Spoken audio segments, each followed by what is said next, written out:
cekam, kondisi mencekam, anak saya juga megangin tangan saya gitu ya. Tiba-tiba di samping, di depan sini ada seorang bapak juga, dia juga udah panik, mukanya udah begini. Di samping kiri kanan ada anaknya dua, anak-anaknya cewek-cewek mungkin 3-4 tahun, pegangin tangan bapaknya. Pesawatnya kan gini, kayak ayunan gini, duung gitu-gitu kan. Kita ketakutan semuanya, mukanya kayak begini, kedua anak itu begini, sama bapaknya pegangin tangan bapaknya kan kayak ayunan, jadi anaknya dua-duanya begini. Mereka mukanya sambil senyum, sambil ketawa. Shalom semua, selamat datang di Masyarakat Kristen dalam segmen Kata Pak Pen bersama Pastor Billy Lantang. Senang sekali rasanya kita bisa kembali berkumpul dan belajar hal-hal yang menguatkan iman serta kehidupan spiritual kita. Khotbah dari Pastor Billy Lantang mengangkat tema utama bahwa kenyataan fisik yang kita lihat hari ini adalah sesuatu yang fana dan dapat berubah.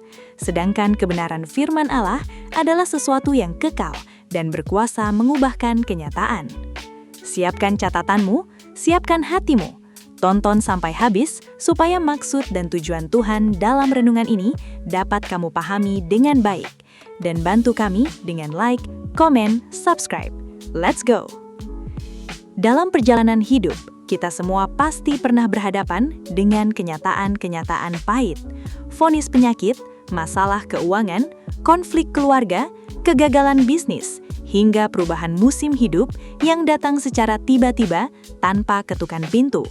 Seringkali, kenyataan tersebut terasa begitu dominan, menakutkan, dan seolah-olah mengendalikan masa depan kita. Namun, firman Tuhan mengajarkan satu prinsip fundamental. Kenyataan fisik yang kita lihat hari ini adalah sesuatu yang fana dan dapat berubah. Sedangkan kebenaran firman Allah adalah sesuatu yang kekal dan berkuasa mengubahkan kenyataan.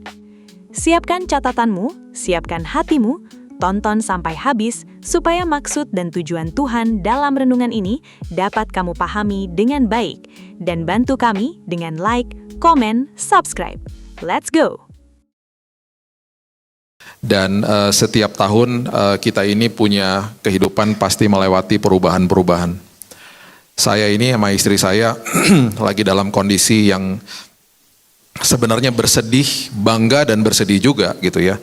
Karena anak bungsu kami baru kami drop kuliah dan kami sekarang ada di dalam fase yang betul-betul seperti zaman dulu lagi, pacaran lagi. Tahun lalu saya sempat ngomong sama jemaat Tuhan untuk mendoakan istri saya. Karena tahun lalu dia mengeraskan hati, karena saya minta sama dia, nanti kalau anak udah pergi kita punya anjing, dia nggak mau. Jadi dia mengeraskan hati. Jadi kalau istri mengeraskan hati, saya kasih tahu jemaat, tolong doakan dia.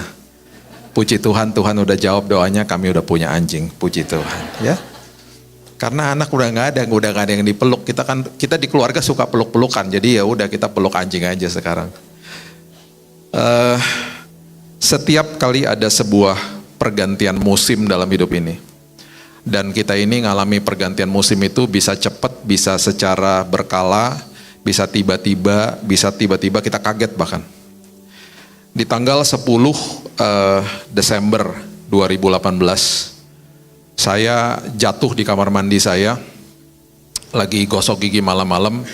Saya nggak sadar bahwa hari itu saya sudah kena kanker darah. Dan saya ini adalah orang yang pemerhati hidup sehat. Saya strict banget sama makanan saya, kecuali lagi traveling ya. Sehari-hari di rumah tuh keluarga saya, mbak di rumah udah tahu lah makanan saya seperti apa. Saya sangat rajin olahraga. Saya sampai hari ini masih. Saya nggak ke gym, pasti udah 5 kali seminggu. Bahkan kadar lemak dalam tubuh saya waktu saya lagi jatuh sakit itu 99%. Betul-betul dari luar sehat. Saya nggak sadar bahwa sudah 1 tahun lebih rupanya saya itu udah gatelan, memang udah 2 tahun bahkan. Gatelan di ketiak saya gara-gara nggak cocok pakai deodoran. Tanpa saya sadari deodoran itu masuk bercampur sama darah. Dan tanpa saya sadari itu membentuk sebuah kanker di dalam darah saya. Jangan habis ini nggak pakai deodoran ya. Ini kalau saya. Jadi maksudnya gini, kalau gatel stop gitu loh. Saya gatel, tapi saya nggak ngerti, saya pakein terus. Saya suka olahraga, jadi pori-pori kebuka, masuk semua bercampur sama darah. Saya divonis mati lah. Singkat cerita, saya divonis mati. Perubahan terjadi dalam waktu sekejap. Sangat dahsyat, sangat luar biasa, mengerikan saat itu. Waktu itu anak pertama kami lagi duduk di bangku kelas 3 SMA tahun 2019. Dan anak kedua kami itu masih di bangku SD mau lulus masuk ke SMP. Jadi dua-duanya lagi berhadapan sama ujian nasional lah, ujian akhir lah. Jadi kami mengalami perubahan musim yang tiba-tiba. Kita nggak kasih tahu sama anak-anak sakit apa, tapi ketika mereka tanya kita kasih tahu, ya sekarang udah zaman Google kan. Mereka tinggal Google, tinggal masukin aja nama jenis penyakitnya apa, mereka langsung udah tahu. Itu penyakit sangat progresif dan saya divonis mati 3 bulan. Nah, kita baca dulu ayatnya. Kejadian 8 ayat 22. Kejadian pasal yang ke-8 ayat 22. Selama bumi masih ada, takkan berhenti-henti musim menabur dan menuai, dingin dan panas, kemarau dan hujan, siang dan malam. Musim itu berubah, Bapak Ibu. Musim itu bisa berubahnya cepat, bisa tiba-tiba berlambat-lambat, tiba-tiba berubah. Kemarin tanggal 31 Desember kita lagi makan malam di rumah karena mau ada ibadah akhir tahun. Ada seorang teman saya yang lagi makan malam sama kami, tiba-tiba dapat telepon papanya meninggal, tanggal 31.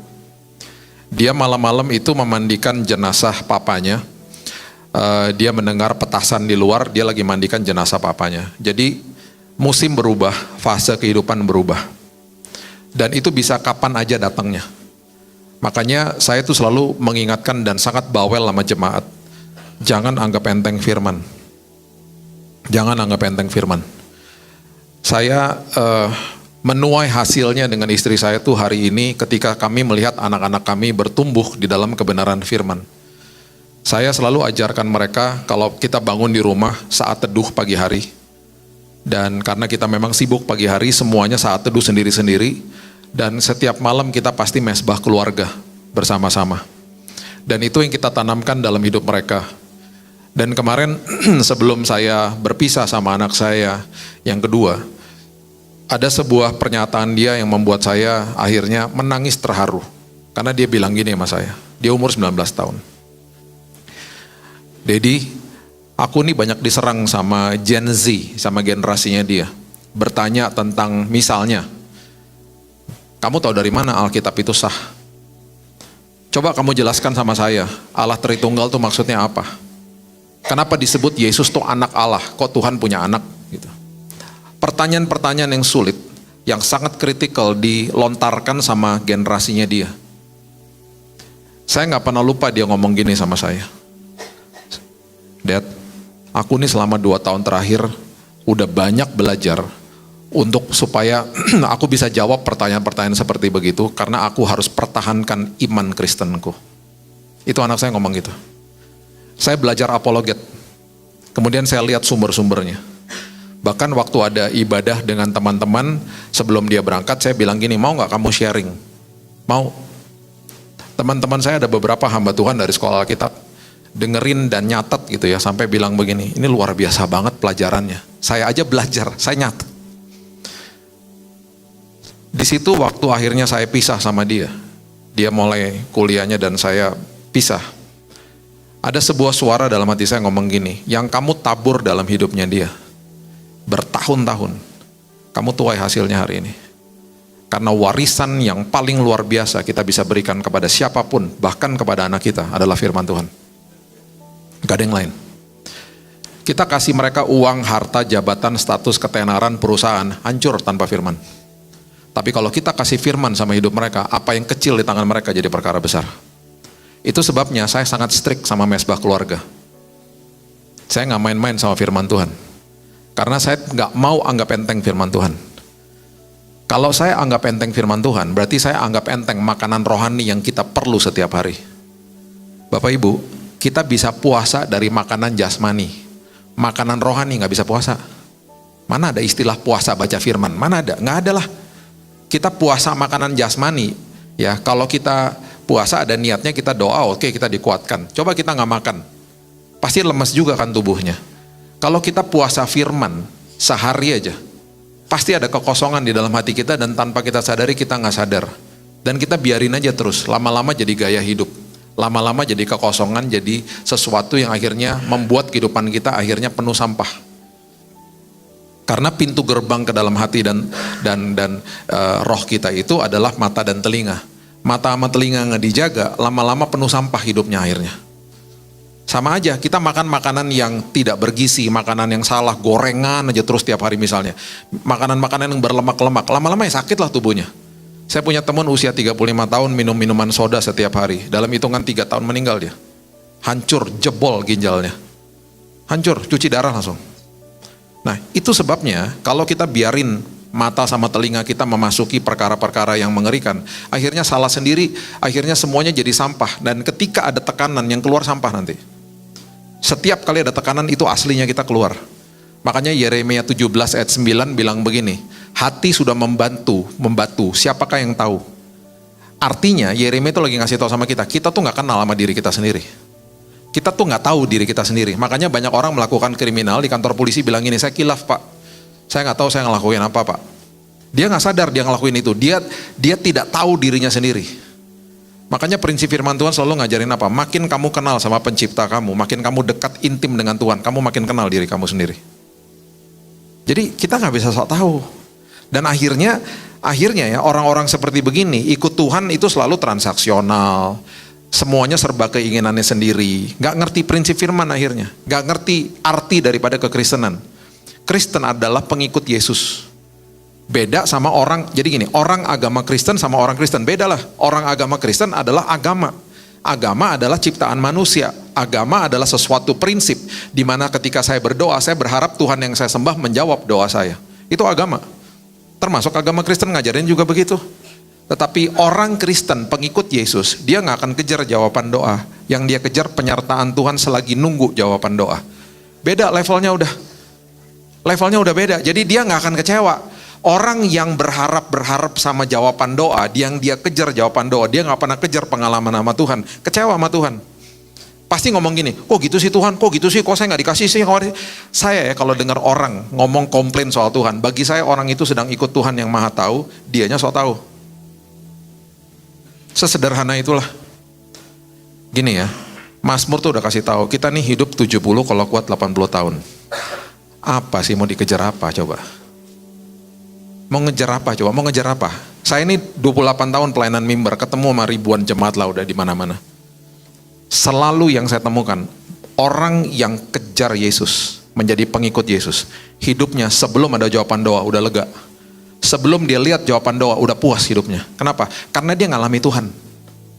Dia gak kejar-kejar jawaban doa. Di dalam pikiran dan hatinya selalu bilang begini, saya udah tahu kok Tuhan sudah siapkan yang terbaik buat saya. Kapan Tuhan mau kasih terserah Tuhan. Oh dahsyat udah. Orang-orang seperti begini mengerti di dalam Kristus Yesus tidak ada pengharapan yang mengecewakan. Oh dia paham tentang hal itu. Karena yang dia kejar pengalaman sama Tuhannya. Apakah saya mau sembuh waktu di rumah sakit? Oh jelas. Apakah saya membutuhkan kesembuhan? Oh jelas.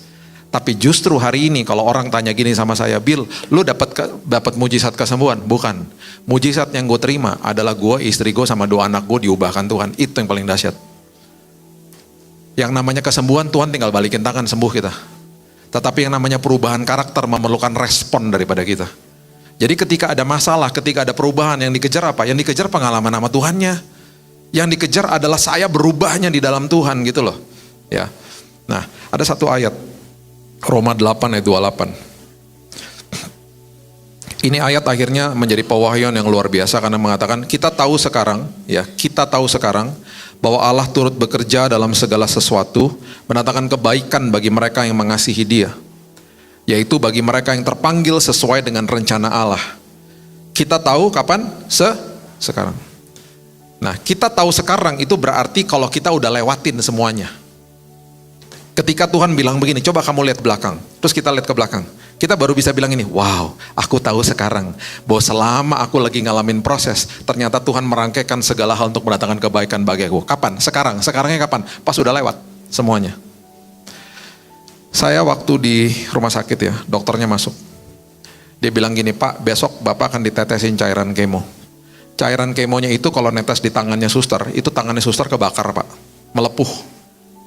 Berarti Bapak bisa bayangin cairan itu sangat-sangat mengerikan. Yang akan masuk ke dalam tubuh Bapak lewat dada, sini, diinjeksi lewat sini, dibolongin saya, sini. Itu 3,5 liter 1 minggu. Jadi Bapak bisa bayangin setelah 1 minggu, ini organ-organ melepuh lah di dalam. Hancur gitu. Setelah itu Bapak akan masuk ICU, Bapak koma, pakai ventilator, mati Pak.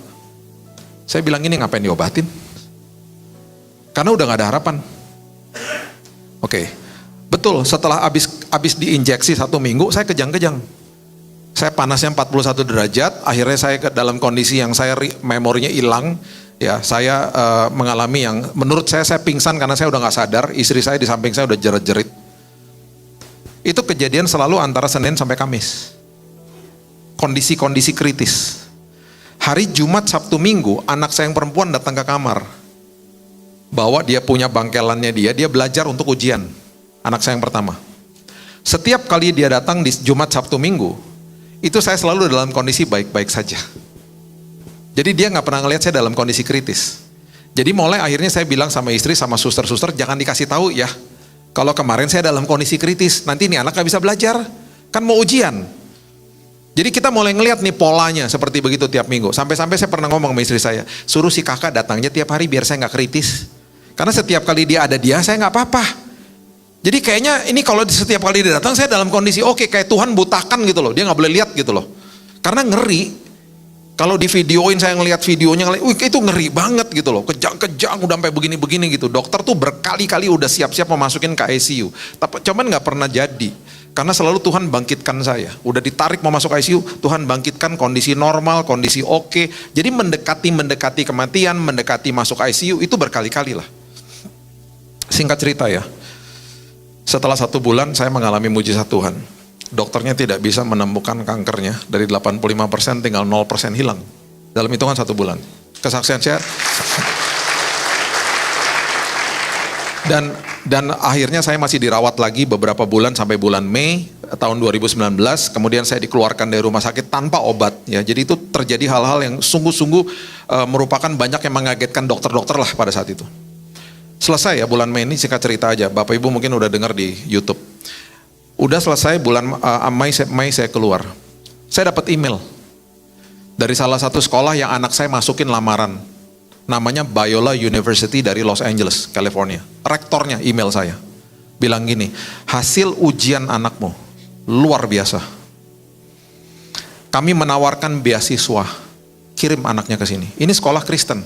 Seperti kalau di Bandung tuh sekolah Universitas Maranatha gitu loh. Universitas Kristen, fakultasnya banyak di dalamnya. Dan mutunya luar biasa. Jadi singkat cerita, akhirnya waktu dia mau berangkat, saya ngaku sama dia, Kak, beberapa kali Dedi ini hampir meninggal, kritis. Dia jerit sama saya, kok aku gak dikasih tahu? Dia bilang gitu. Bukannya saya gak mau kasih tahu, ini kan dikasih taunya sekarang aja. Kemarin itu Tuhan gak mau kasih tahu. Terus saya mulai jelasin, itu kejadiannya selalu Senin sampai Kamis. Kalau kamu datang dari Jumat, Sabtu, Minggu, saya selalu dalam kondisi oke-oke aja. Jadi dia bilang, iya, kenapa Dedi selalu gak dalam kondisi baik-baik aja? Aku kan merasa bersalah. Kalau aku udah pulang, tiba-tiba Senin kritis lagi dan aku gak tahu apa-apa. Dia bilang gitu. Saya bilang gini, Tuhan tidak kasih tahu supaya kamu bisa belajar.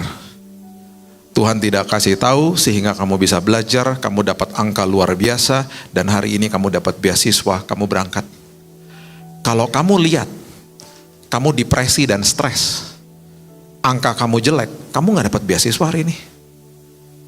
Jadi hari itu waktu kami sedang ngobrol, saya buka ayat ini. Saya bilang gini, kita tahu kapan? Sekarang. Bahwa Allah turut bekerja dalam segala sesuatu mendatangkan kebaikan bagi dirimu. Itu Tuhan. Makanya kalau lagi ngelewatin masalah, jangan komplain. Bilang aja sama Tuhan, Tuhan, aku ini terbatas, pandanganku terbatas. Aku mau mengucap syukur aja karena aku tahu Tuhan sedang kerja bagi anak-anaknya. Tuhan sedang merangkaikan perkara indah bagi kita dan hasil akhirnya jangan komplain. Kalaupun sampai hasil akhirnya kita terima jawaban dari Tuhan dan menurut kita nggak suka, bilang sama diri kita, seperti Daud selalu ngomong sama jiwanya, hai jiwaku, jangan lupakan kebaikannya. Hai jiwaku, aku menenangkan dan mendiamkan jiwaku. Aku menyapih jiwaku. Menyapih itu artinya meninggalkan ketergantungan sama susu. Aku berarti mau dewasa. Hai jiwaku dewasa. Dia ngomong sendiri sama jiwanya. apapun jawaban doa yang Tuhan berikan sama kita. Dan mungkin di hari itu kita kaget dan kita gak suka terima sebagai manusia. Bilang sama jiwa kita, hei jiwaku, ingatlah apapun yang Tuhan jawab, pasti ujungnya membawa kebaikan bagi aku. Karena saya sedang ikut sama Tuhan yang maha tahu, maha kuasa, maha hadir, dan maha segalanya, maha berkuasa. Dan saya tidak. Kita harus sadar, saya tidak Tuhan, saya tahu apa sih? Kalau kita mempunyai prinsip seperti begitu, kita akhirnya menjadi orang yang sangat lega karena kita tahu hidup saya bergantung sama Tuhan yang Maha Kuasa. Udah, sesederhana itu. Akhirnya kita ngerti, berserah bukan berarti menyerah. Berserah sama Tuhan berarti, ya udah saya tahu kok kebaikan akan dirangkaikan sama Dia karena Dia sendiri mengatakan saya ini anak.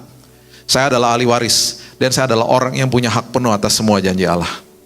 Kalau itu status saya beres di hadapan Tuhan. Yang kedua, setiap kali ada perubahan dalam hidup ini, ya, setiap kali ada perubahan. Coba baca sama-sama di Malaiki pasal yang ketiga, ayatnya yang ketiga. Malaiki pasal yang ketiga, ayat yang ketiga. Ia akan duduk seperti orang yang memurnikan dan mentahirkan perak. Dan ia akan mentahirkan orang Lewi, menyucikan mereka seperti emas dan seperti perak. Supaya mereka menjadi orang-orang yang mempersembahkan korban yang benar kepada Tuhan. Ada seorang ibu ya, baca ayat ini. Dia pergi ke tukang perak. Dia mau tanya, proses pemurnian perak tuh seperti apa sih gitu. Dia tanya sama tukang peraknya, Pak, waktu perak lagi dimurnikan tuh gimana sih Pak? Oh, saya taruh di api Bu. Roh Kudus bicara sama dia, ketika engkau sedang diproses dan ada perubahan dalam hidupmu, itu seperti engkau dibakar-bakar di dalam api, gak enak. Betul Tuhan, makasih ya Tuhan. Pertanyaan kedua dia tanya gini, Bapak waktu lagi memurnikan perak, Bapak di mana posisinya? Oh, saya gak kemana-mana, saya ada di situ, saya pegangin pakai tongkat yang panjang.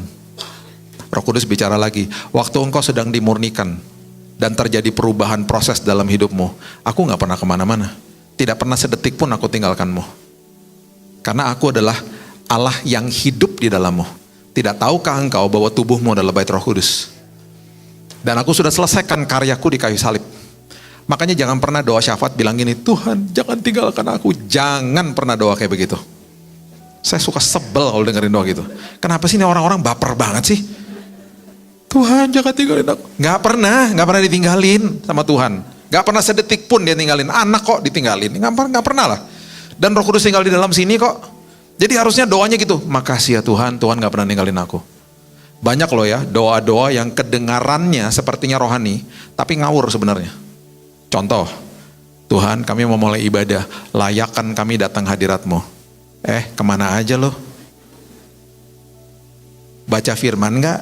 Dia udah bilang selesai di kayu salib, berarti apa? Kita ini udah dilayakkan sama dia di kayu salib ketika dia katakan selesai, tetelestai, teleo, komplit di kayu salib. Jadi harusnya berdoanya gimana? Tuhan makasih ya Tuhan, hari ini kami sudah dilayakkan datang ke tahta kasih karunia Tuhan. Hari ini kita dilayakkan, itu karena kita sudah diselamatkan.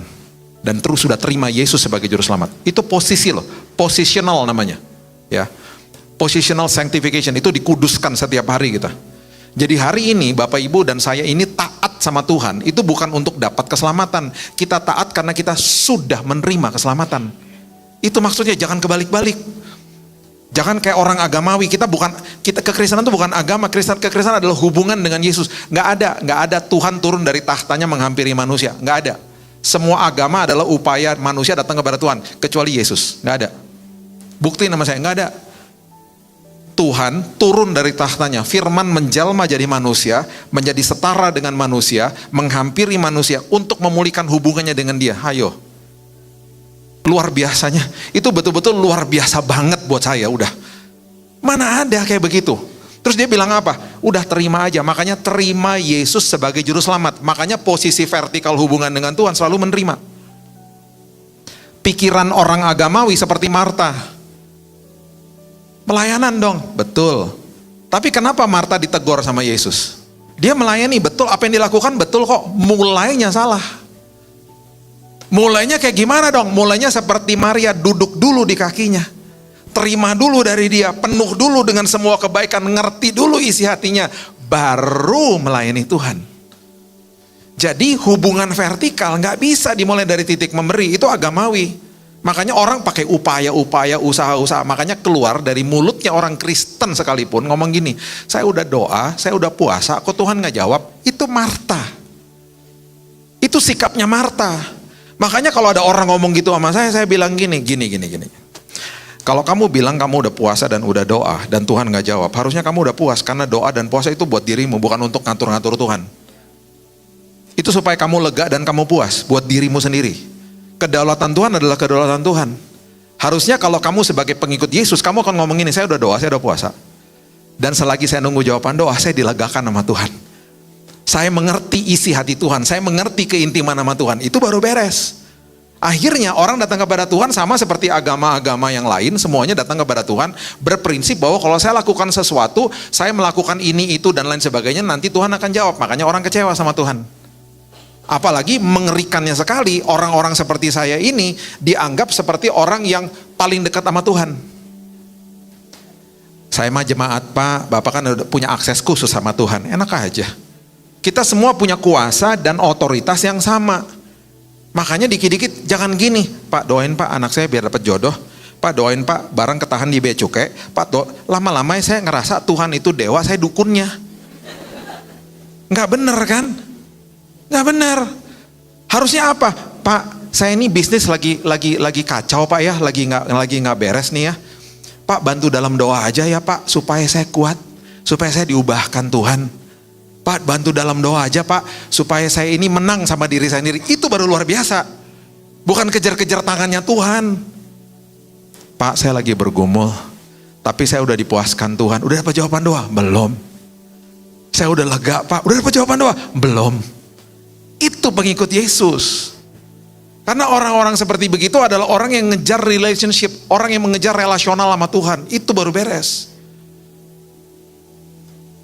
Dia tanya sama tukang perak, Bapak posisi di mana? Waktu lagi mau murnikan, saya nggak kemana-mana. Saya pegangin peraknya. Roh Kudus bilang, aku nggak pernah tinggalkan dirimu sedetik pun. Pertanyaan yang paling penting dia tanya gini, kapan Bapak tahu Pak bahwa peraknya selesai dimurnikan? Tukang peraknya ngomong gini, gampang Pak, ketika saya bisa bercermin di peraknya dan saya bisa lihat diri saya, selesai prosesnya. Roh Kudus bilang gini sama dia, ketika aku memandang dirimu dan seolah-olah seperti aku bercermin, aku lihat karakter Kristus ada di dalammu, selesai prosesnya. Naik dimensinya, naik tanggung jawabnya. Itu Tuhan. Makanya semua perubahan dalam hidup itu untuk meyakinkan kita, untuk memoles kita supaya gambar dan rupa Tuhan itu muncul. Kurang tepat juga kalau kita berdoanya gini, Tuhan jadikan aku serupa dan segembar. Udah. Cuman ketutup sama sampah dunia. Makanya ada proses supaya itu disingkirin semuanya, supaya gambar dan rupa Tuhannya itu muncul akhirnya gitu loh. Dan ketika itu muncul makin luar biasa kitanya. Kita makin merdeka. Makanya ketika berhadapan sama masalah, jadilah orang Kristen yang dewasa. Jangan kejar-kejar masalahnya hilang. Kejarlah nomor satu adalah, saya harus berubah. Masalahnya urusan Tuhan. Tuhan tahu kok. Kalau kita berhadapan sama masalah, Tuhan tahu bahwa dia yang berdaulat, dia sendiri yang menghalau masalahnya. Ujian nomor satu adalah terhadap diri kita sendiri, bukan terhadap masalahnya. Jadi kalau lagi ngadapin masalah, doa kita harusnya yang pertama gini, Tuhan, aku mau pastikan selagi proses ini aku berubah. Karena percuma lewatin masalah kita nggak berubah. Ngapain coba? Saya harus sama saudara harus naik kelas setiap hari. Amin. Yang ketiga, coba lihat 1 Petrus 1 ayat 7. 1 Petrus 1 ayat 7. Maksud semuanya itu ialah untuk membuktikan kemurnian imanmu.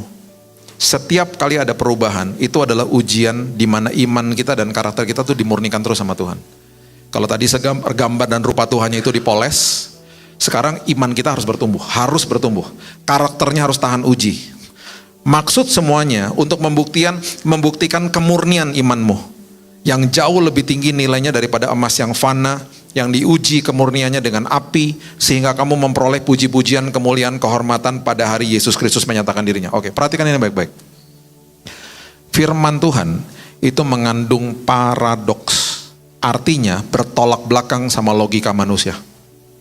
Itu sebabnya firman Tuhan itu susah dilakukan. Baik itu di dalam orang Kristen pun, kehidupan orang Kristen. Contoh sederhana ya, contoh sederhana. Ini cuma satu contoh nih ya. Mendahului dalam memberi hormat aja misalnya. Berarti kalau kita papasan sama orang yang bersalah sama kita harus negor dia duluan loh. Sapa dia duluan. Ayo. Dengan risiko dia bohong muka. Ayo. Itu ya. Kita tarik lebih dalam lagi nih ya, Matius 7 bilang begini. Jalan menuju kepada kehidupan melalui pintu yang sempit, sedikit orang mendapatinya. Jalan menuju kepada kehidupan. Yesus adalah apa? Jalan, kebenaran, dan hidup toh. Jadi masuk ke dalam pintu yang sempit, di dalam pintu yang sempit, kita menemukan kebenaran. Jalan menuju kepada kehidupan, itu melalui pintu yang sempit. Jadi waktu kita buka pintu yang sempit itu, kita menemukan kebenaran di situ. Nah masalahnya dari depan kita, pintu yang sempit, atau jalan yang sempit sama jalan yang besar, lebih enak jalan yang besar lah. Makanya jalan yang sempit gak populer. Di depan kita ada gang kecil sama tol, ya pilih tol lah. Ada gang sempit sama jalan raya, ya pilih jalan raya lah, ngapain masuk jalan sempit. Makanya sedikit orang yang mendapatinya. Itu artinya adalah kebenaran itu di depan tampaknya gak enak. Tampaknya itu betul-betul tidak populer. Makanya dikatakan jalan menuju kepada kehidupan, jalan kebenaran dan hidup, yang di dalamnya ada kebenaran itu melalui pintu yang sempit. Tidak banyak orang yang mendapatinya. Makanya firman Tuhan paradoks. Bertolak belakang sama logika manusia. Ngapain gue nyapa dia duluan, orang dia salah sama gue kok. Kita ngomong gitu kan. Kebodohan, firman jadi kebodohan. 1 Korintus 2 ayat 14. Kalau kamu tidak mengerti firman, firman itu jadi kebodohan. Segala sesuatu yang kita tidak pahami jadi kebodohan. Saya nggak ngerti lukisan 1M bagi saya kebodohan karena saya nggak paham dunia lukisan. Teman saya bilang gini, lo lihat dong Bill, itu tuh ada maknanya, tarikan goresan-goresan tuh ada maknanya. Coba lo plototin, saya plototin makin pusing karena saya nggak ngerti dunia lukisan. Tapi saya bisa kasih tahu hobi saya yang bapak ibu juga kalau nggak suka pasti gini, ngapain sih suka-suka kayak gitu? Saya suka dunia aviasi. Saya punya 400 pesawat, mainan, jangan kaget. Mainan pesawat kecil-kecil kayak gini nih. Saya suka kalau lihat pesawat, ini di rumahnya mertua saya kan tinggal di daerah Pamoyanan situ. Itu jalurnya pesawat turun ke bandara toh. Itu kalau pesawat lagi gitu, saya dari bawah nih saya ngeliat gini nih. Saya udah tahu tuh maskapai apa, dari catnya doang, sama jenis apa. Saking terlatihnya mata saya. Karena saya suka banget pesawat. Sampai saya datengin pabriknya Boeing di Amerika. Saya belajar engineer-nya tuh waktu membuat pesawat seperti apa. Jadi saya bukan hobi biasa-biasa aja, hobinya suka banget. Kalau bapak ibu lihat lemari saya tuh ada maskapai penerbangan kecil-kecil segini nih, saya punya tuh. Pasti orang mikir, ngapain sih koleksi kayak begituan? Kebodohan toh. Bagi saya enggak, karena saya ngerti. Pesawat juga ada nomor polisinya. Bandung nomor polisinya apa depannya? Jakarta, Bogor. Besok siap-siap boleh kerja di Samsat. Hebat banget ya. Bisa hafal nomor polisi. Saya teleponin orang Samsat, silakan dapat pekerjaan langsung. Pesawat juga ada nomor polisinya Bapak Ibu. Kalau masuk ke Garbarata, lihat di bagian belakang ada tulisannya PK sekian-sekian toh. Di buntutnya. PK itu bukan persembahan kasih artinya. Itu artinya papa kilo pesawat itu keregistrasi di Indonesia. Baru tahu kan? Banyak kayak gitu. Kalau lihat pesawat di Halim tuh banyak pesawat-pesawat pribadi depannya N. Itu artinya pesawat itu dari Amerika. Bukan dari Malang. Saya banyaklah tahu detail-detail gitu, banyak banget. Saya nggak bisa dibohongin pesawat mau delay atau nggak, saya nggak bisa dibohongin. Saya tinggal datang ke gate, tanya sama dia pesawat saya dari mana, saya lihat flight radar, saya bisa datengin ke mbaknya ngomong gini, pesawat saya delay 15 menit ya. Banyak gini, kok bapak tahu sih pak gitu. Saya ngelihat sesuatu yang orang nggak lihat kalau ke airport, karena saya lihat pakai mata iman. Karena saya paham lah, maksudnya gini loh, saya suka dunia aviasi, sampai industrinya aja saya paham. Karena saya banyak ngobrol sama teman-teman pilot. Nih ya, saya belajar nerbangin pesawat. Di kokpit asli sama pilot asli. Itu berkali-kali udah. Jadi kalau pilot di kokpit ya, kalau saya lagi di belakang pesawat nih, misalnya mau mendarat ya, ada sayapnya tuh tiba-tiba ada flapnya turun, gitu. Saya udah tahu tuh, derajat kemiringannya 15%, 30%, saya udah tahu, saya tahu itu. Karena saya belajar nerbangin pesawat. Terus saya udah kalau dengar sesuatu, misalnya dia udah turun, belum dia bilang dia udah turun, saya udah dengar deru mesinnya, wah ini udah descending nih, udah turun, entar lagi deket nih udah. Detail-detail kecil-kecil kayak gitu saya tahulah banyak. Nih saya bisa ngomong nih tentang dunia penerbangan bisa berjam-jam karena saya paham dunia itu. Makanya firman kalau nggak dipahami jadi kebodohan. Itu maksudnya. Makanya dibaca, dimengerti, direnungkan gitu loh. Supaya firman akhirnya menjadi kemerdekaan bagi hidup kita. Itu maksudnya, ya. Nah, satu hari saya ada di sebuah penerbangan jarak jauh lah ya. Saya duduk di bagian paling belakang. Ini kan saya kasih tahu tadi kan saya suka pesawat. Jadi saya lagi naik namanya Boeing 777. Itu pesawat terbesar dengan 2 engine, 2 mesin. Di paling belakang itu ada bangku cuma berdua. Karena penerbangannya belasan jam, saya sama anak saya yang perempuan berduaan. Kenapa saya pilih paling belakang? Karena dekat dapur. Jadi kalau lapar tinggal ke dapur ngambil makanan kan gampang. Sama toilet juga dekat. Jadi dan cuma berdua doang. Jadi paling enak lah di situ. Istri saya sama anak saya yang kedua udah sampai tujuan. Di malam hari, ketinggian 12.000 km di atas permukaan air laut. 37.000 kaki di atas, tinggi sekali. Pesawat itu suka ada turbulensi tuh. Pesawat kalau 777 yang paling besar ini, kalau udah sampai dia goyang segoyang-goyangnya, berarti turbulensinya parah. Saya buka kaca malam itu, karena pesawatnya goyang begini, duang, duang. Itu saya buka kaca, itu sayapnya begini-gini, dung, dung, itu berarti parah banget. Nah, saya juga ngerti di dalam dunia modern tidak ada satupun pesawat jatuh gara-gara turbulensi, nggak ada. Kecuali kesalahan pilot. Pesawat karena sudah didesain untuk tahan sama badai sebesar itu di atas. Tapi ya tetap aja kan kita di atas jadi ngeri lah ya. Nah, kita lagi mencekam, kondisi mencekam, anak saya juga megangin tangan saya gitu ya.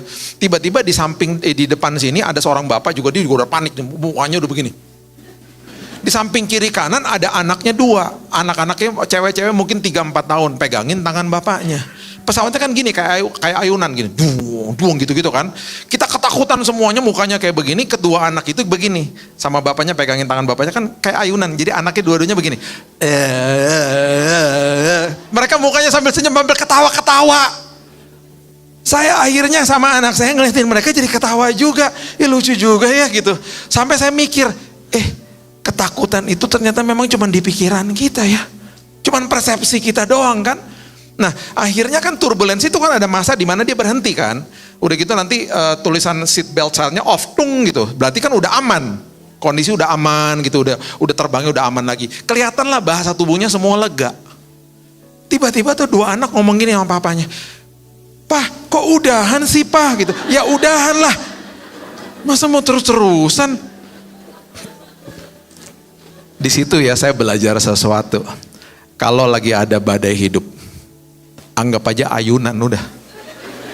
Karena kita lagi pegangan sama tangan yang paling perkasa, namanya Yesus. Amin. Amin. Karena tangan itu gak pernah ngelepasin kita.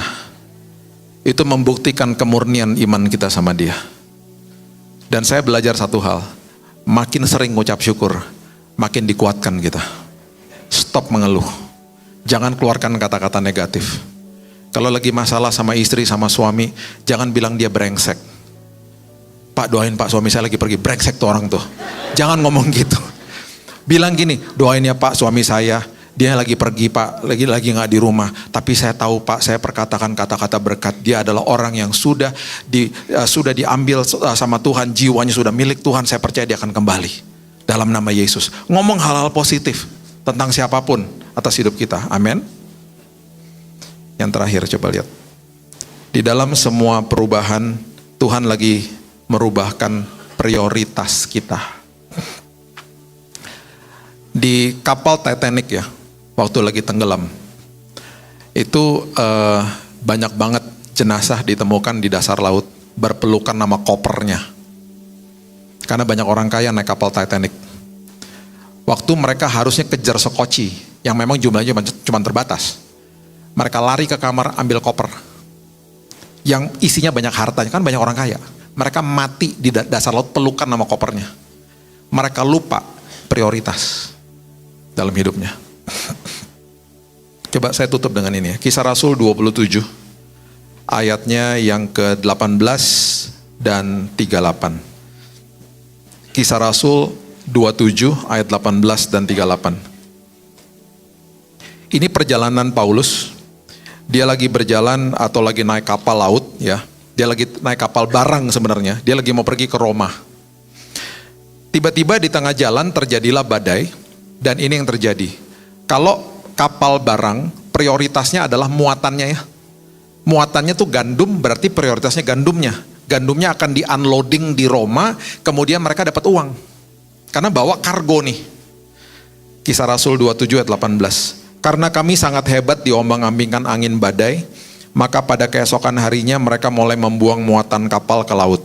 Jadi muatan kapal mulai dibuang nih. Prioritasnya adalah nyawa mereka akhirnya. Ya. Masih ada badainya. Perhatikan ayat 38. Setelah makan kenyang, mereka membuang muatan gandum ke laut untuk meringankan kapal itu. Yang tadinya gandumnya merupakan sebuah prioritas. Akhirnya prioritasnya adalah nyawa mereka. Di dalam sebuah perubahan, Tuhan lagi ngelurusin prioritas kita. Nak, kenapa kamu tinggalin saat teduhmu? Nak, kenapa mesbah keluarganya ditinggalin? Nak, kenapa kamu udah gak pernah dengar lagi firman Tuhan? Nak, kenapa begini? Kenapa kamu gak lakukan ini, nak? Dan lain sebagainya. Makanya di dalam sebuah perubahan selalu bilang gini, Tuhan berikan saya hikmat supaya tindakan dan perkataan saya seturut dengan prioritas yang Tuhan mau. Ada seorang teman-temannya saya baru beli mobil hitam metalik. Setiap kali pulang selalu dicuci mobilnya. Satu hari dia pulang ke rumah, dia nggak cuci mobil rupanya karena dia mungkin udah kecapean, tapi mobilnya kena hujan, jadi makin kelihatan kotor. Anaknya yang masih 5 tahun mikir gini, papa lagi tidur, udah aku aja deh bantuin nyuci. Dengan sangat baik hati ini anak mulai ambil ember. Dia mulai isi sama air sabun. Kemudian dia mulai cari itu gosokan mobilnya, rupanya ada di dalam mobil. Jadi dia bingung gosoknya pakai apa. Tapi mungkin dia mikir gini, mama kalau di dapur, kalau gosok dandang pakai serabut kawat, itu bersih. Jadi aku ambil aja serabut kawat, ya, yang ada di dapur, aku gosok aja mobilnya, pasti juga bersih. Anak 5 tahun gak ngerti. Dia celupin ke air sabun, dia gosok itu mobil hitam metalik. Bunyi dong, logam ketemu logam, ngik, ngik, ngik. Selesai semuanya disikat sama dia siram pakai air sabun, dia menjerit. Karena dari depan sampai belakang baret semua. Saat itu papanya bangun. Papanya bilang gini di dalam kesaksiannya, hampir saya tampar itu anak. Karena itu mobil barunya dia. Tiba-tiba ada suara Roh Kudus ngomong gini, kalau kamu tampar dia, kamu memerlukan waktu bertahun-tahun memulihkan hatinya. Kamu jangan lihat perbuatannya, kamu lihat hatinya. Hatinya itu sangat mulia, dia mau bantu kamu. Cuman caranya salah. Papanya ngerti, papanya dengar suara Roh Kudus, papanya berlutut, papanya nangis, papanya peluk dia. Terima kasih anak. Anaknya nangis karena menyesal, papanya nangis karena mobilnya baret-baret. Tapi paling tidak dia mengerti, di saat perubahan terjadi, prioritasnya anaknya, bukan mobilnya. Bukan mobilnya. Saya tutup sama kisah ini. Berapa tahun yang lalu saya ada di Jalan Mampang di Jakarta. Saya ada di jalur yang salah. Di jalur saya itu jalur yang belok kanan. Sementara saya harus terus. Itu jam 2 siang hari Sabtu. Saya harus masuk ke jalur tengah. Jadi saya lihat spion. Jakarta itu ada 18 juta motor. Di Jabodetabek itu 18 juta motor. Makanya enak udah di Bandung aja, jangan di Jakarta. Saya ngelihat spion ya. Saya harus masuk ke jalur tengah toh. Ini hijau soalnya. Itu motor mobil jauh banget di belakang. Jauh. Jadi aman buat saya masuk. Saya melipir pelan-pelan. Belok pelan-pelan masuk ke jalur itu baru saya mau terus. Selagi saya melipir ke kiri, tiba-tiba ada motor nabrak mobil saya sekencang-kencangnya. Saya kaget. Saya langsung berpikir gini, apakah saya tadi salah lihat? Semuanya kan jauh banget di belakang, di spion. Rupanya motor itu memang tadinya jauh, tapi dia full speed, kecepatan penuh. Karena dia ketiduran di motornya. Si pengendaranya ini. Jadi waktu dia nabrak saya, waktu saya lihat ke kiri, dia tuh mental setinggi-tingginya. Sampai saya deg-degan, kalau terjadi apa-apa gimana gitu ya. Saya buka jendela, saya buka kaca, saya liatin dia. Di situ motoris-motoris yang lain datang. Di situ saya baru tahu memang bahwa bukan saya yang salah karena semuanya marahin dia. Woi, udah lihat mobil pakai spion, ngapain lu ngebut-ngebut gitu. Marahin dia. Jadi saya tahu itu salah dia. Saya makin kesal jadinya karena saya tahu itu salahnya dia. Naluri saya yang lagi mau pergi pelayanan, udah jam 2 siang, udah hati-hati ketabrak mobil, keselnya minta ampun. Saya melipir juga tapi saya harus tanggung jawab untuk lihat dia kayak gimana. Sebelum saya keluar dari mobil, saya ngomong gini, Tuhan, semua respon saya, tindakan saya, biarlah itu berasal daripada Tuhan. Saya gak mau pakai emosi, bahaya Tuhan. Emosi kita ya, perasaan kita seringkali mengecoh kita. Kita harus hati-hati dengan diri kita sendiri.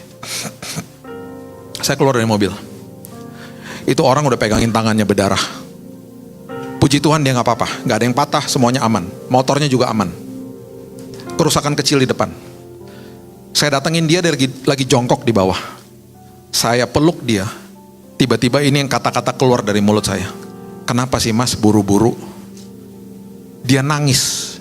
Saya capek pak, saya minta maaf pak. Saya ini kurir pak, saya kerja dari Senin sampai Jumat. Harusnya hari ini saya off hari Sabtu. Tapi saya paksa kerja pak, karena saya butuh uang buat anak-anak saya pak untuk sekolah pak. Saya gak punya uang pak, uang saya habis-habisan selalu pak. Tinggal di Jakarta nih parah, dia curhat segala macam. Terus dia bilang, saya minta maaf ya pak, saya udah lihat bapak tadi dari jauh pak. Saya ketiduran di motor saya pak, saking saya kecapean pak. Saya minta maaf ya pak, ngerusakin mobil bapak. Dia bilang gitu. Tiba-tiba ada suara dalam hati saya, Bill, doain dia. Saya dalam hati gini, Tuhan betadin kali kok doain. Ini orang lagi luka tangannya kok doain gitu, doain katanya gitu. Jadi saya ngomong sama dia, mas boleh gak saya doain? Ini juga bingung ngeliatin saya, doain. Cuman karena saya tidak nuntut apa-apa, juga dia tahu dia yang bersalah, dia nyerah lah akhirnya, dia pasrah. Iya boleh pak doain aja ya. Jadi saya doain dia. Saya doain di pinggir jalan, ini orang pada berkerumun semua, saya bilang Tuhan Bapa yang baik, anugerahmu besar bagi dia. Itu orang dengar semua. Tiba-tiba saya ngomong keras banget sambil melukin dia. Tiba-tiba dia nangis karena saya pegang badannya gemeteran, nangis dia. Saya rasa hadirat Tuhan. Tuhan jamah dia Tuhan. Tuhan tolong dia, tolong keluar. Pokoknya saya doain dia. Di tengah-tengah doa tiba-tiba ada suara kedua. Suaranya bilang gini, abislah saya doa, kasih dia uang. Saya bilang gini, enak aja. Harusnya gue yang dapat uang kok. Mobil gue rusak kok gue ngasih dia duit. Kasih uang. Dengan berat hati saya ke mobil. Saya ambil uang, saya kasih ke dia. Ditolaklah sama dia. Janganlah pak. Bapak udah berbaik hati sama saya pak. Bapak udah doain saya makan pak. Ngapain saya dikasih duit? Harusnya saya ganti mobil bapak. Tapi saya gak mampu pak. Gitu. Udahlah mas terima aja. Buat anaknya mas aja lah udah. Makasih ya pak. Makasih ya pak. Terus saya bilang gini. Mas Tuhan sayang sama mas. Kita dipertemukan hari ini. Sampai ada orang yang bisa doain mas. Ngasihin uang lagi. Iya ya pak, Tuhan baik ya pak. Iya. Tapi lain kali jangan kayak gini ketemunya mas. Tabrak-tabrakan. Janjian ngopi kayak ngapain kok tabrak-tabrakan. Iya pak, mohon maaf ya pak. Ya udah hati-hati ya mas gitu. Lukas 14 ayat 12 sampai 14. Kalau engkau berbuat baik dan orang itu gak bisa balas, hatimu dibuat berbahagia. Saya bahagia. Saya pulang ke rumah, saya kasih tahu istri saya. Terus dia bilang gini, itu mobil penyok kok kamu ketawa-ketawa? Saya bilang gini, itu mah barang fana, udahlah biarin aja, walaupun ngenes banget. Ini sini, lihat mobil, sedih banget. Tapi ngomongnya rohani depan istri kan, itu barang fana, udahlah. Yang penting tadi dapat jiwa, saya bilang gitu. Emangnya kenapa? Sebelum saya tinggalin dia, saya kasih tahu istri saya. Saya kasih dia pesan-pesan sponsor.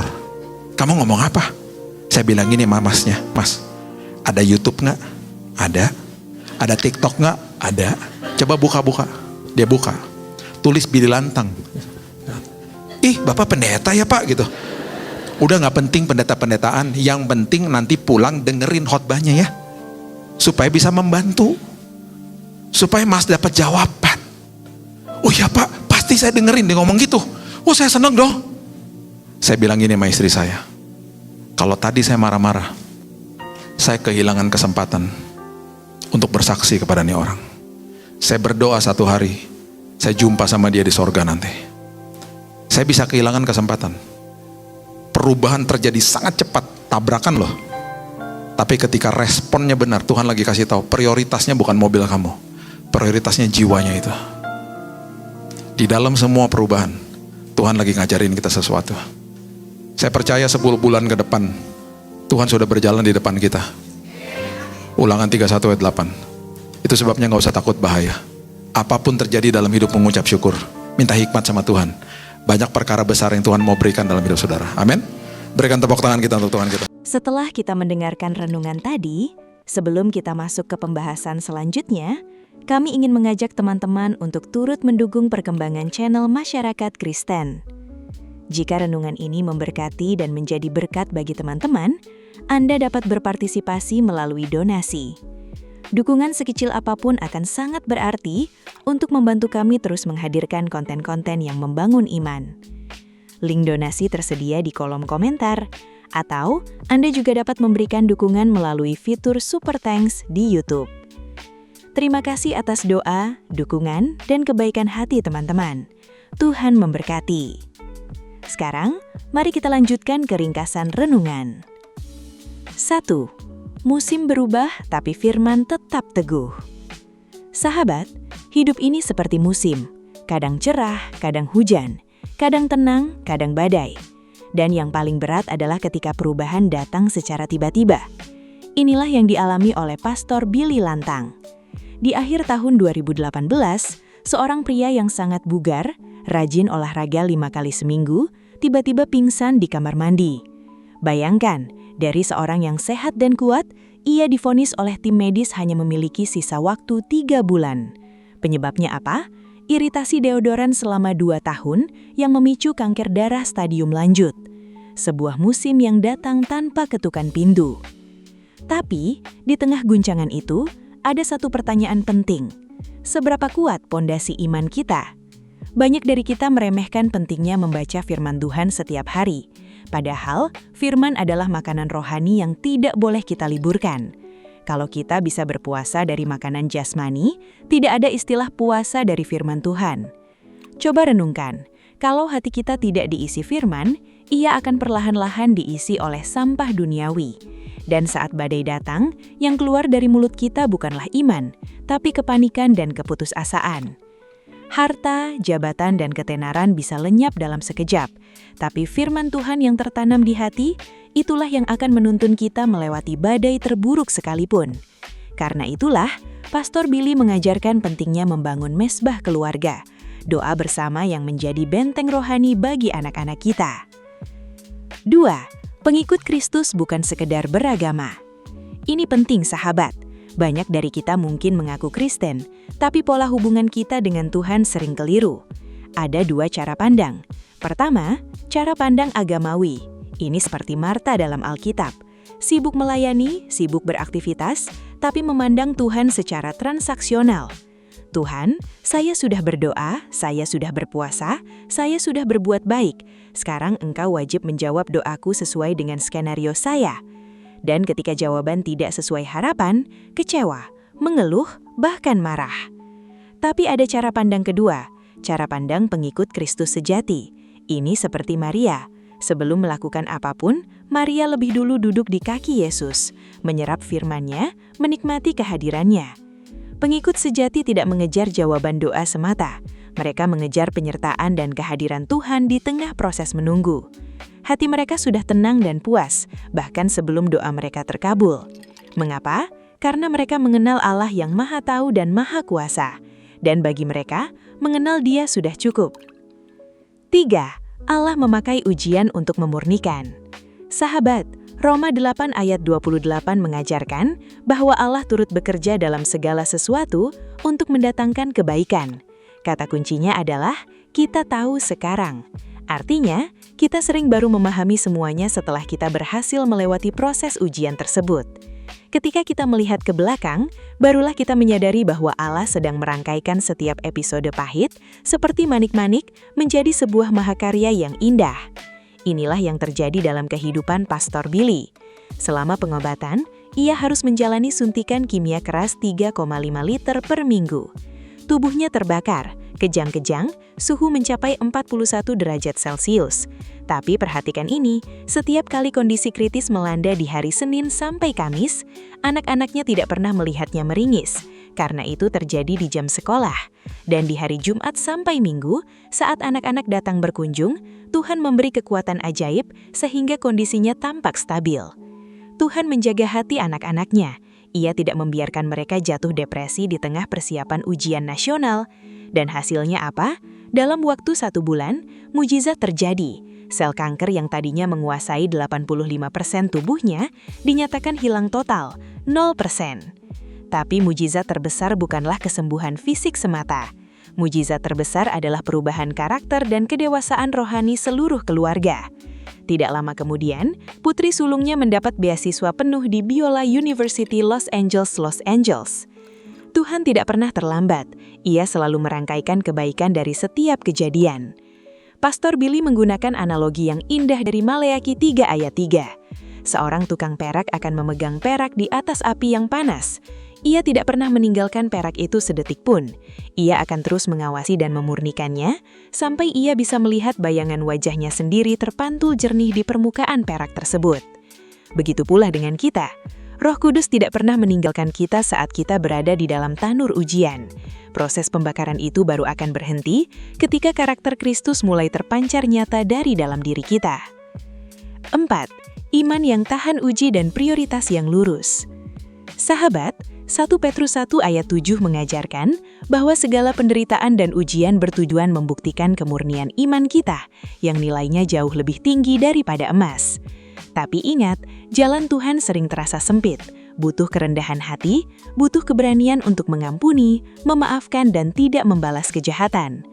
Pastor Billy memberikan ilustrasi yang sangat gamblang.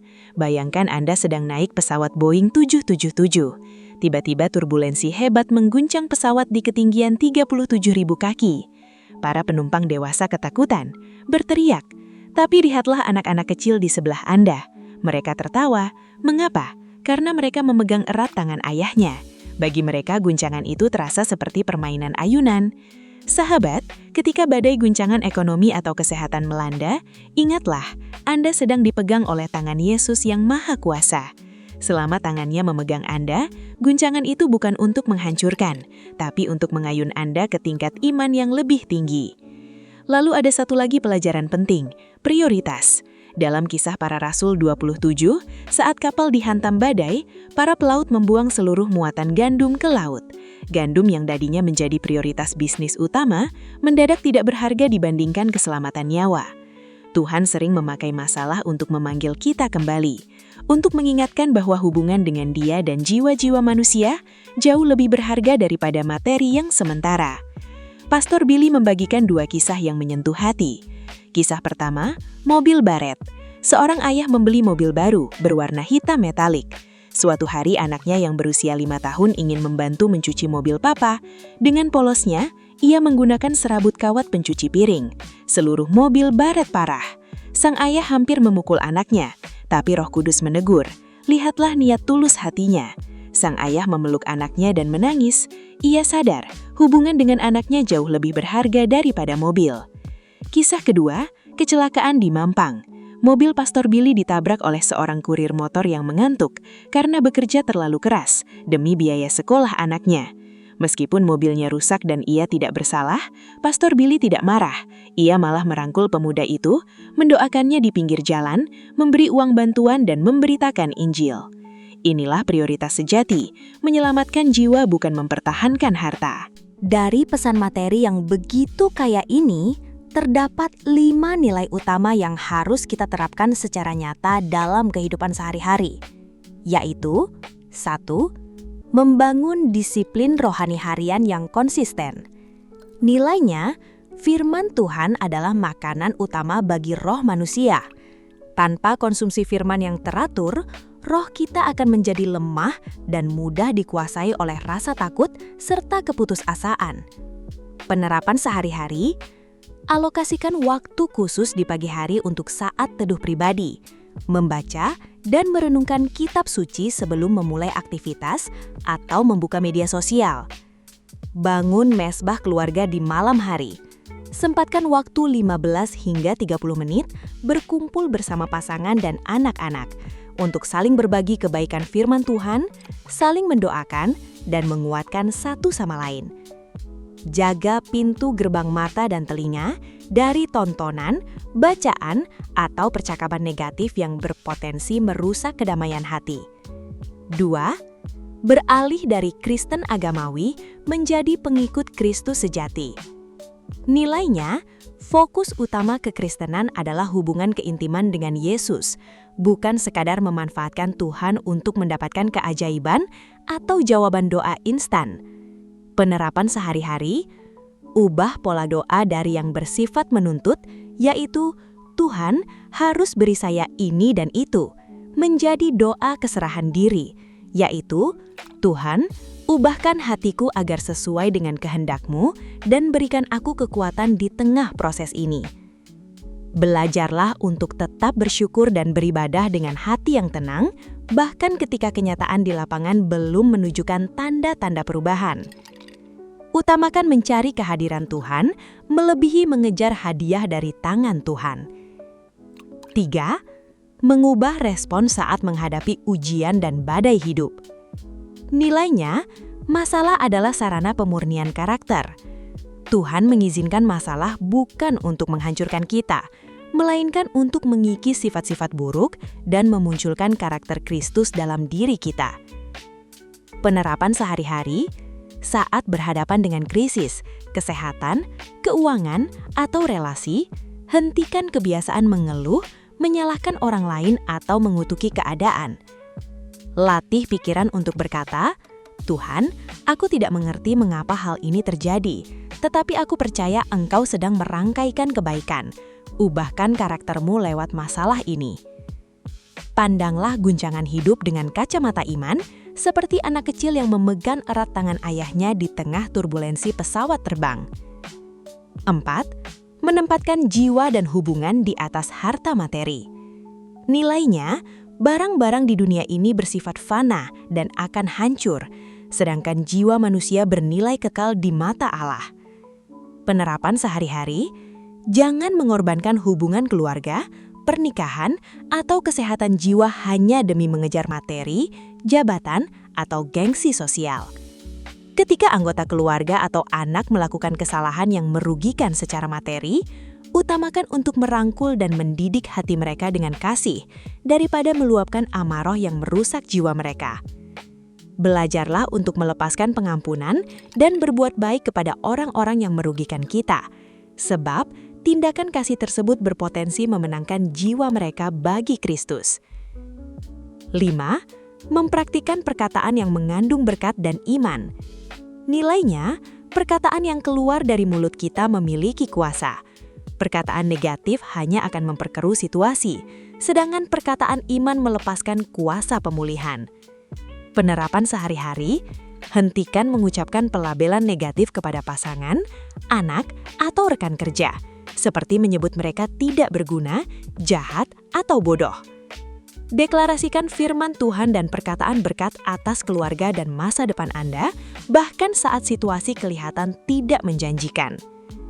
Praktikan memberi salam atau menegur terlebih dahulu saat terjadi salah paham sebagai bentuk ketaatan pada jalan sempit firman Tuhan.